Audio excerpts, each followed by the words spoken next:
Welcome to Spiritual Insurgency. I'm Jason Lopez, sitting here with my co-host, Aaron How Lujan. the heck are you, Jason? Now you have to tell people why you decided to open with an Indian accent. Because I was looking at the news today and India expanded its nuclear stockpile in 2024. And you have a problem with that? Yeah, because we bombed Iran for enriching uranium to build a nuclear weapon, and that was the reason for the preemptive strike, but yet India gets to do it, and that's totally kosher. Well, that's a different opening than what I was going to open with, because I was going to open with this article from the Daily Mail. Controversial ex-baseball star John Rocker has furiously told MLB to stop the gay shit Wow. as teams continue to put on pride events at their stadiums this month. I didn't know you spoke German. I do. The league traditionally stages Pride Month in June each year as a way for franchises to promote LGBTQ plus inclusivity throughout both the sport and the country. Yet certain initiatives in recent weeks have sparked controversy, including when the New York Mets showed the rainbow-colored pride flag on their big screen instead of the American flag during a rendition of the national anthem on Friday night.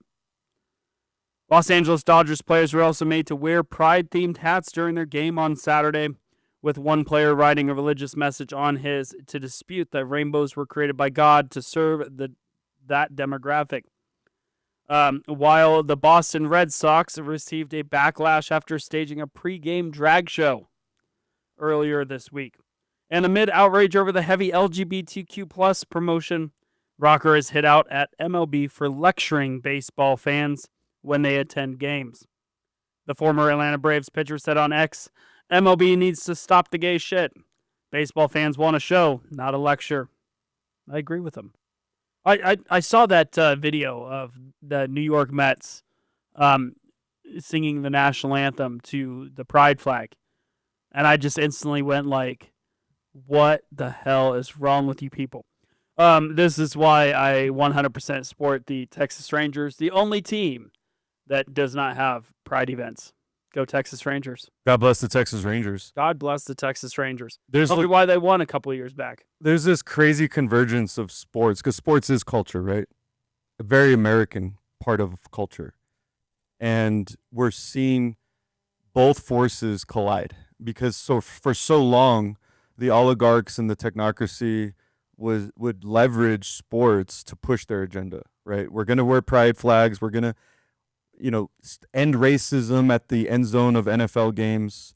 There was this huge corporate sort of top to bottom push of we're going to push this secular antichrist agenda on the population because they understand that that's where the eyeballs are. Well, the pendulum swung back, I think, is what I'm arguing here with the Dodger player Clayton Kershaw putting the Genesis chapter 9, verse 12 through 16. And God said, "This is the sign of the covenant that I make between me and you and every living creature that is with you for all future generations. I have set my bow in the cloud, and it shall be a sign of the covenant between me and the earth. When I bring clouds over the earth and the bow is seen in the clouds, I will remember my covenant that is between me and you and every living creature of all flesh. And the water shall never again become a flood to destroy all flesh. When the bow is in the clouds, I will see it and remember the everlasting covenant between God and every living creature of all flesh that is on the earth." It feels so good to read Genesis chapter 9, 12 through 16 on June 17th. And I love Mr. Kershaw. Thank you, sir. Kershaw's awesome. He's getting up there in age. Probably won't be around the league very long, but Go Dodgers. Go Dodgers. I mean, if you look at what the NHL players did, because there's a lot of Russian Orthodox Christians that play hockey. Yeah. The Russian Orthodox players just refused to take place. Oh, yeah, dude. Like, You know- refused the Pride Night. No, the Orthodox guys aren't screwing around. And the NHL kind of pulled away from their Pride Nights because the players were like, "We're not doing this." Yeah. And what boggles my, especially football, like the NFL, when the NFL does their Pride stuff, I'm like, really? Like, how many members of the LGBTQ community are watching American football? The entire Denver Broncos team, I think, is gay, though, isn't it? I don't know. They're doing pretty well. Okay. Maybe the Browns. I think the Broncos. Everybody in the AFC West except for the Chargers is gay. Well, that's just because you're a Chargers fan. Okay. Don't know why. I don't even know either. I'm still asking. They haven't done anything in years. Yeah. I mean, they were decent the last couple of years. Are we going to start a sports show right now? I would totally start a sports show. I mean, I think that we could rival some of the big name sports guys. You're listening to the mighty San Diego Sports Station. I mean, JJ Spawn won the U.S. Open. Yeah. In remarkable fashion. He sunk like a 60-foot putt to win it. Like Speaking Chinese. We was already in the lead, but to like secure his victory, just 60-footer. I play miniature golf with children. That's my golf level. Well, then I guess we can't have a logical conversation. No, we can't. I'm so golf at the present moment. I'm not a sports ball guy. Marjorie Taylor Greene breaks with Trump and sides with Tucker Carlson over Iran conflict. This is an article by Madeline Schurat at The Independent. Representative Marjorie Taylor Greene distanced herself even further from Trump, coming to the defense of former Fox News host Tucker Carlson. Tucker Carlson is one of my favorite people. He fiercely loves his wife, children, and our country. Since being fired by the neocon network Fox News, he has more popularity and viewers than ever before. He unapologetically believes the same things I do, that if we don't fight for our country and our own people, then we will no longer have a country for our children and our grandchildren, Greene wrote in a fiery ex-post alongside a picture of the pair in response to a Trump tweet. And foreign wars, intervention, regime change put America last, kill innocent people, and make us broke, and will ultimately lead to our destruction. That's not kooky. That's what millions of Americans voted for. It's what we believe is America first, she added. Her fiery defense of the right-wing commentator came in response to Trump, who blasted Tucker as kooky after the former Fox host called out the warmongers, calling upon the president for direct U.S. military involvement in a war with Iran. Go ahead, sir. It's linked to an article. This one's interesting. Tucker Carlson reveals the only person he thinks can replace Trump in 2028. This from Gustav Killander in Washington, D.C. That's an earlier article, but Tucker Carlson now says Vice President J.D. Vance is the only person who can carry on President Donald Trump's legacy in 28. I actually agree with him. But anyways, Tucker Carlson calling out the owner of Fox News, Rupert Murdoch. He called out a handful of people, basically saying that these Jewish media figureheads in the United States are the ones that are forcing Trump's hand to enter into this war. We talked about this yesterday. I think the whole thing is absolutely insane.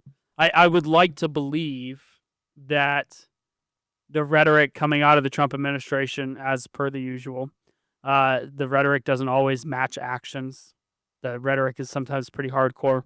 I'm hoping that the rhetoric coming out of the White House and the plays that the White House are making is simply to drive Iran back to the negotiating table, and that the U.S. will not actually get involved in this war. But, who knows? Everybody's got huge shares of all these war companies. There's a lot of shekels flying around, Jason.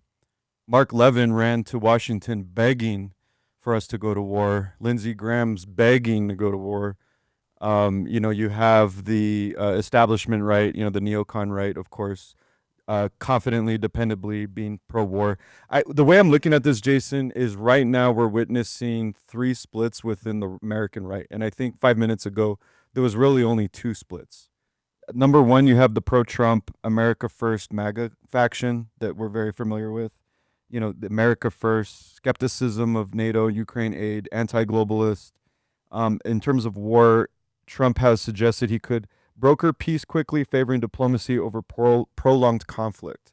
That seems to define the MAGA crowd right now. And then, of course, you have the neocon hawkish right, the corporate right, pro-Ukraine, anti-Russia, loyalty to NATO, never Trump, accuses him of being soft on Putin, undermining Western unity. They'd rather have a Bush or a Cheney type in there. And then the third split I would call the far right, the alt-right. Critics call it the isolationist wing, full withdrawal, zero U.S. involvement in overseas wars, anti-Zelensky, pro-Putin elements. And I think this is all coming to surface. Would you agree with that characterization? I think you're not probably far off. I think that the timing and how this took place is very interesting. I mean, if you just look back even a couple days ago, Trump making claims on Truth Social, talking. The general rhetoric was Israel and Iran need to come to the table and negotiate a peace deal right now. Very similar to the talk that Trump had, the rhetoric that Trump had when it came to Russia and Ukraine. And for the most part, I still am not. I still appreciate Trump's foreign international policy to a large degree. I appreciate how he handled the attempt to get Ukraine and Russia to the table. Okay. I appreciate much of what Trump has done from a foreign perspective. I think he's trying to create peace. Now, sometimes his rhetoric is way harsher than I think he's ever intending on actually following through with. But that rhetoric is also what drove people to the negotiating table for the trade wars. It's what drove people to the negotiating tables to end wars. Mhm. I can only imagine. Hopefully, Israel takes out all of the military equipment that Biden just left in Afghanistan. Like, if they could just take that out for us, that would be nice. I have a really important question that I think our listeners are going to find interesting, Jason. And it's a really simple question. Is Donald J. Trump a non-interventionist?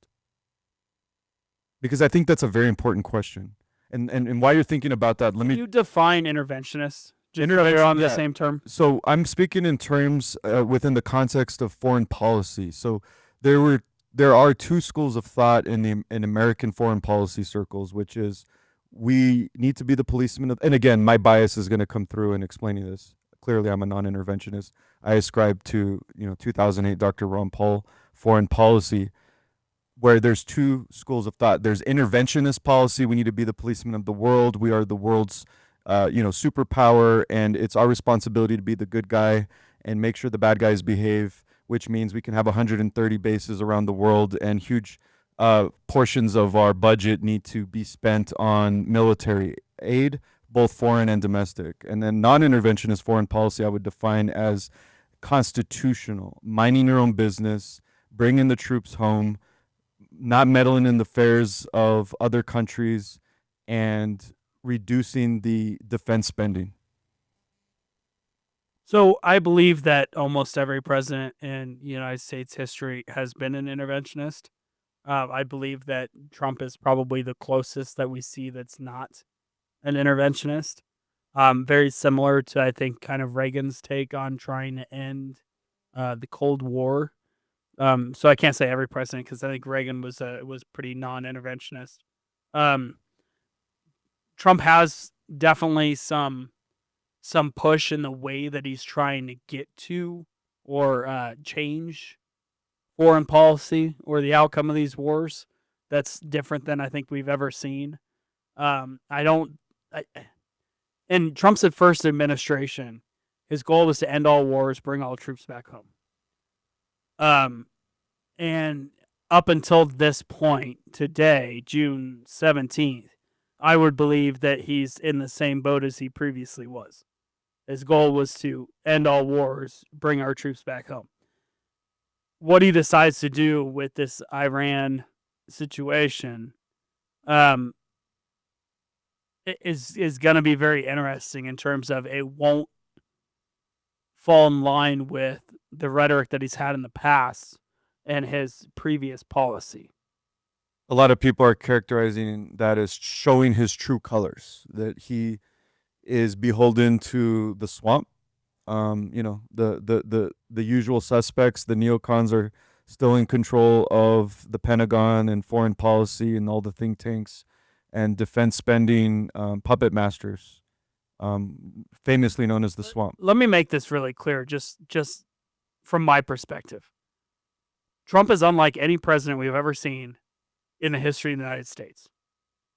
And he continues to be like any president we've ever seen in the history of the United States. Are you saying he's an independent actor? I believe that he is. I don't. Now, I do believe that the pressure of the swamp has directed his policy and his thinking in many ways. But Trump is also a man that expects 100% loyalty, which I don't agree with. And that's probably his biggest downfall, is the fact that he does not allow for criticism to take place, right? You can't question the Trump policy. He wants yes men, in other words? Or at least if you question the Trump policy, you better not do it publicly. And I wonder if the push for some of these guys that are publicly shaming things that Trump are doing, like Marjorie Taylor Greene, is she doing it for clickbait? Is she doing it for her own publicity? Is somebody like Tucker Carlson, is he doing it for clickbait? Is he trying to drive people to his show so he increases his revenue? That's probably a huge component of it. Yeah, we're in media. We understand that. I want to know whether or not there are people that are allowed to privately confront Trump and criticize Trump's policy. Now, that when we look at the Elon Musk feud with Trump, you have to ask whether or not that was baked up and pre-planned too, right? Like, is this pre-planned to somehow dictate or change the direction or change the course of a policy and distract people? Or is Trump really feuding with Elon Musk? I don't know as though Elon Musk really has a feud with Trump. It might all be for some sort of manipulation of something. So my question goes back to, is there people, he has a late night meeting, leaves G7 early, has a late night meeting, goes into the bunker. The people that are in the bunker with him, do they have the ability to speak openly, freely, and criticize anything that Trump is deciding to do? That's what I want to know. And I don't think that the American public actually knows that answer. I think people are speculating whether or not they know that answer. But I do believe that Trump is also smart enough to listen to a lot of these people, or people that he puts precedent in. I just don't think he wants it to be public. And I think he has an issue when people come out publicly against him. We judge a tree by the fruit that it bears. You're not going to find thistles from a fig tree. You're not going to, you know the verse, right? I do, but then you have to take out the words then, and you have to take out the rhetoric and look at the end result of what's going on in the Trump administration to determine what that fruit that's being bared is. And that's where I think that sometimes we have difficulty separating what the mean tweets are and the hard stance rhetoric that comes out of Trump's mouth from what is actually happening. All this speculation is interesting and it makes for a good show, but I would like to redirect our conversation to what's more important, which is the fact that we need to be singularly focused on preventing World War III. And I appreciate Tucker Carlson and I appreciate Marjorie Taylor Greene, for blessed are the peacemakers, for they shall inherit the kingdom of God. And I think what they're doing is they're using their platforms as a sitting congresswoman and as the largest, conservative media personality in the country to stick their neck out and say, no, we're not going to send our young men and women to die in the Middle East for Israel. This is not our war. This is not constitutional. This is going to be a problem. And I think, Jason, you agree with me. We have no business sacrificing our sons to go die in the Middle East for Israel, do we? I do not want to see this war take place. I don't want to see the Ukrainian war continue. I don't want to see the horrific acts and the horrific violence that's taking place in Africa. I don't want to see the utter destruction of what was profitable, good standing countries in South America being destroyed by communist dictatorships. I don't want to see any of this take place. However, I believe that we are not going to be able, no one country is going to be able to stop a World War III. And I don't think that America is going to initiate a World War III. Now, like going back to the previous conversation that we've been having today, I also don't believe that Trump is in a rush to get involved in this fight with Iran. I think that he's looking for diplomatic solutions. I think he's proved over the 5 years that he's been in office that he's seeking diplomatic solutions. all of these wars, all of this crap, spawned during the Biden administration. It did not spawn during Trump's first administration. If you recall, Trump's first administration, wars were ending, troops were coming home, and foreign powers across the globe were not initiating new wars. Yeah, but these are also ancient tribal battles as well. They go back to Old Testament times too. I understand a large chunk of that, but we're also, what still pisses me off, and I just mentioned it, what pisses me off is we're so focused on the Middle East. We're so focused on the Middle East. We ignore the atrocities in Africa. We ignore the atrocities in South America. I agree. We are so focused on the Middle East, and I think that the American public deserves to have news reported in other places other than the Middle East. Absolutely. And my heart breaks, especially for Africa, because I feel like that continent has been utterly ignored to the point where when you actually face the reality of what's going on in Sudan and some of these other, like Nigeria, with the Boko Haram issues. I mean, I saw the Hotel Rwanda. I mean, it's hell on earth. So I empathize with you, Jason. However, I think that there is some justification for a focus on the Middle East because this could usher in World War III, whereas the conflict in Sudan is not necessarily going to threaten New Jersey. Would you agree with that? I mean, it's kind of a priority level in terms of violence, like, because this could mean they're going to nuke Denver, like, if they get their way. I honestly don't believe that a conflict in Iran, even if the U.S. were to get involved, spawns a World War III. Can I explain to you why I believe? You can. Okay. So, number one, Iran, you have to look at the allies in this battle, right? So, Iran is allied with Russia and Syria, okay? And NATO and the West, primarily the United States, Western Europe, is allied with Israel. So, that is why you would expect World War III, because Israel, I imagine, is asking for Daddy Trump to come help out. And I imagine the Ayatollah and the Iranian regime is calling Russia, and they're in the phone with Putin. We've seen proxy military in Syria funded by Russia. Russian Air Force was bombing Israeli forces when they were hitting Syria recently. So we've already seen this clash of civilization. I don't actually think that Russia has the capabilities to fight on another front. And I don't think they have the capability to fight on the amount of fronts that it would take. And I actually believe that Russia invaded Ukraine because it's the breadbasket of Europe, because it's the breadbasket of the world, because they have more natural resources than most other countries. And they need those resources in order to be able to fight a World War III. They don't have them. Well, allow me to remind you, Crimea, according to their own constitution, requested Russia's assistance. There was no invasion. That's propaganda. That's a lie, with all due respect. Now, then the battle should have been, well, we're going back to a conversation that's pretty far removed from the conversation we normally have. We're in the wilderness. I won't take us down that rabbit hole. Thank you. But I don't know as though Russia has the capability to fight on that many fronts. I want to submit the second point to our original conversation, which is why do I think that this conflict could result in World War III?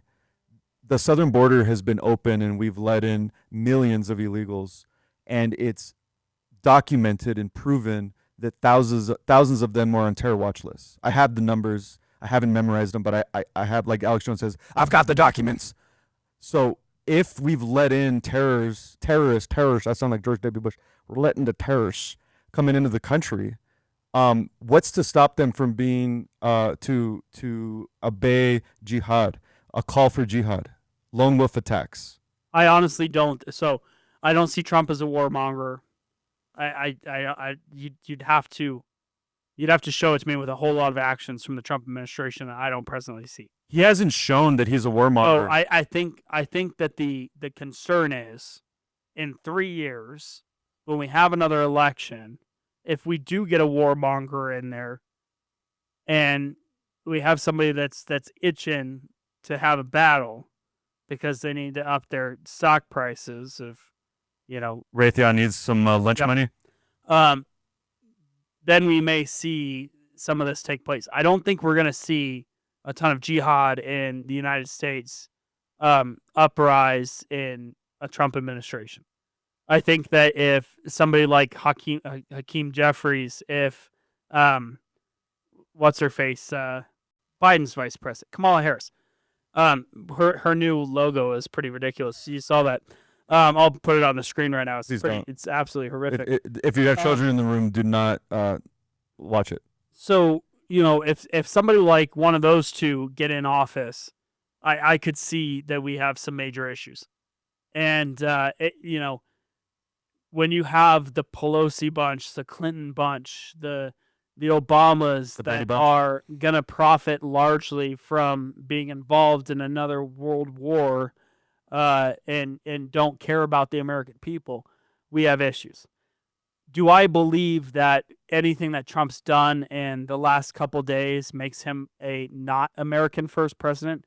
No, I think he's still the most America first president we've ever seen. Do I want him to go to war with Iran? No. Do I believe that we're about to go to war with Iran? I actually don't. I think that this thing will be solved diplomatically, and I might be wrong, brother. I hope, but I made me happy right now. Believe that this war will not actually take place. This will be solved diplomatically. Pray to God, Lord, bring peace, break the bows of those who would start war. Blessed are the peacemakers, for they shall inherit the kingdom of God. Yeah, I mean, war is not going to stay overseas if it starts.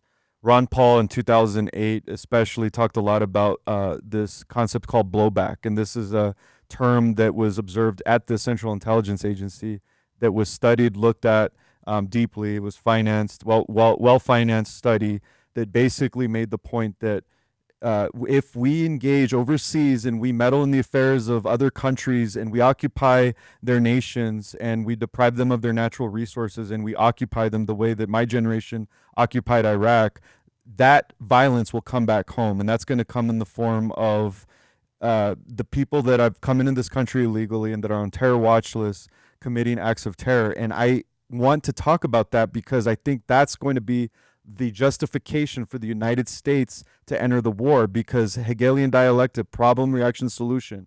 If one of American cities get hit with a low-level weapon, or if there's a mass casualty event and the corporate narrative blames it on Iran or on terror cells, we're going to see a resurgence of that George W. Bush, or if we're going to get the terrorists here, they're going to die over there. I mean, this is the story of the gang wars in Chicago.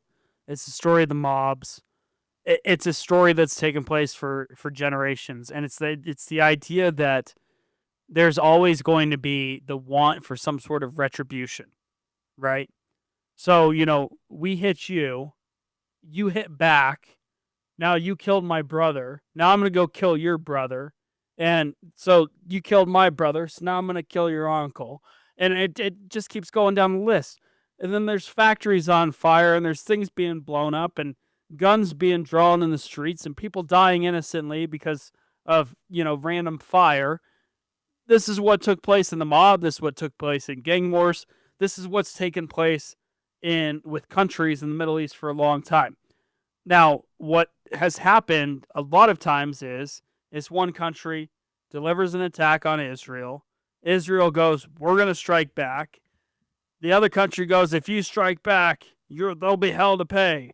Israel strikes back, and then most of the time they go, okay, we're good. Like, this is literally the story of what we've seen in Israel and in the Middle East for a long time. For the most part, it's like, I'm going to strike you. Oh, you took out something. I'm going to strike you back. Strike them back. And then it's like, okay, we're good. And it's what happened with Iran not too long ago, right? Yeah. Iran launched an attack on Israel. Israel launched one attack back on Iran, and then it stopped. We don't have... But then Israel just went after Iran again. So, This isn't the 1990s where we're generally patriotic and young men are strong and have a lot of testosterone and ready to go fight. I mean, I'm looking at these 18-year-old men, Jason. Do you see the young men of today with their painted nails, like ready to pick up AR-15s and join the draft? So this generation of teenagers coming up is a lot better than the previous 8 years. Okay. I've worked with kids for Yeah. a long time. You're an expert. This present generation of kids coming up, there's actually a lot of kids that are rejecting the wokeism. Okay. It's refreshing to see. But do you think they're military ready? No, hell no. Okay. That's mostly because our food source is jacked up, but we don't have any education. We don't have any stamina. We don't have any endurance. We don't have any muscular strength. We've gotten rid of physical education in the classrooms. We have a sedentary community. We have kids that have grown up not around guns, afraid of guns, have no outdoor skills, have no survival skills. Couldn't change a flat tire if their tire went flat. You know, I know how to change a flat tire. I'm still calling AAA because I don't feel like doing it, but I know how to change a flat tire. No, that's fair. Yeah, right? I know absolutely. how to do my Yeah, me taxes. too. I just don't want to. Yeah, exactly. So I pay somebody else to do it. For sure. But these kids, a lot of them, could not figure it out. And there's a lack of patriotism. I don't think this is like the Vietnam draft where... Of course there's a lack of patriotism. We're singing the national anthem of the frickin' pride flag. And we're singing it in Spanish at the Dodgers games. And we're singing it in Spanish at the Dodgers games. So my point here, Jason, is that they're going to need a serious, mind-jarring justification to sell the American people on why we need to go send our young men and women to go die in another Middle Eastern war. And I think the only way that's going to come out is... It would take an attack on U.S. soil. It's going to have to take an attack on a U.S. soil. And we already have the pretext for that, which is an open border and the fact that Al-Qaeda's already issued a jihad. I don't know as though I don't see it taking place. I might be wrong. I hope you're right. Right now I would bet money on it that it doesn't take place. Good. You feel good. I can sleep tonight, Jason. For the next 3 years. Okay. Under a Trump administration, I don't believe it's going to happen. I hope you're right. Yeah, and I'm not going to sit here and play Nostradamus and say, because I really don't know. I just think that the conversation that Jason and I are having, you're not going to find on Fox News. I can't wait for the tell-all books 10 years removed from today. I can't wait to find out the answer to my previous question, which is behind closed doors, if it's not a public event or a public clickbait opportunity, does Trump sit down and listen to his advisors? And does he allow his advisors to impact his decision-making when it's not being portrayed on a public stage over X or Twitter or whatever? Is Trump a willing listener? And I believe that what we would probably find is that he is. I think that some of these guys are taking advantage of the idea that they have the limelight because they're going against Trump. And I hope that that's not what's actually taking place. I just don't believe that that's... Not that Tucker Carlson is wrong either. But can we influence that in a different way in the Trump administration than go land blast him in a media source that seems like it's mostly for his own gain? Sure. I just don't have the answer to those questions. I don't know. I don't know either. So, well, Aaron, we got anything else? Oh, we always got something. Yeah, we talked about the Civil War on the right. We talked about the other things. One thing that's kind of been on my mind lately is just the overall electrical grid, the overall water grid, just the system, the internet. I work in technology. I own my own, call it tech business. And so I get a lot of customers calling me when technology breaks. And I've gotten more I don't even know how to speak English. I've received more calls in the last 2 weeks about slow internet, about delays, about technical issues. And I guess the question I'm asking myself is, are they doing stress tests on the cellular networks, on the internet networks?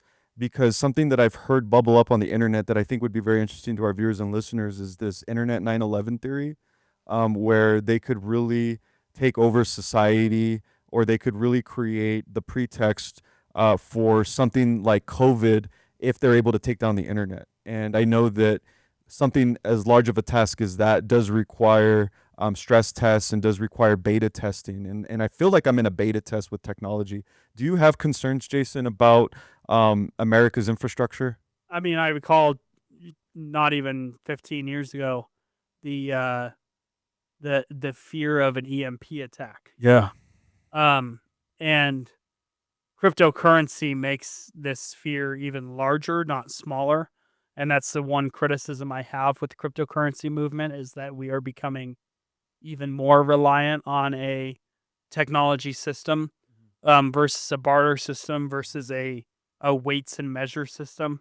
Right now, I mean, essentially money is nothing but an invisible piece of a electronic medium, right? That we attribute value to. Like, if you have $20,000 in a bank account, if you go to the bank and request to remove the $20,000, some banks don't even have enough cash to be able to be like, we could pay you out the 20 grand. They're like, you have to give us a day, right? Like, imagine if you're trying to remove 300 grand. You can't remove 300 grand from a bank just because you walk into the bank and request 300,000. They won't give it to you. Fractional reserve banking, baby. Because half of it doesn't even exist. They don't have it in currency. They don't have it. Oh, the paper's worthless. They still don't even have it in the paper. Yeah, that's why they're called brokers. They're broke. And for those of you guys that don't realize, the banks are lending the amount of money that you keep in your account. They're able to lend it 7 times over, and it's backed by the federal government majority of the time. But doesn't the Bible speak against that? Don't they call it the U word? Usury? I can never say that word. I'd have to look it up. I know what you're talking about, but yeah. But I mean, we're in spiritual insurgency. I think that this whole system is evil. I mean, I think Jesus spoke against it. Yeah, I think that we are at a place now where we should probably have some precious metals. We should probably not keep all of our money in a bank. We should probably have water purification systems, storable foods. You guys hear this all the time. I'm not telling you anything new. And get your guns, get your ammo, and create relationships. Get to know your neighbors, have contingency plans. I personally am building a bug out situation on my property in rural southern Colorado. So, I'm taking the steps. I'm leading by example. So, hey, Dad, figure some stuff out. Go buy some storable foods today. Go buy some ammo. You won't regret it.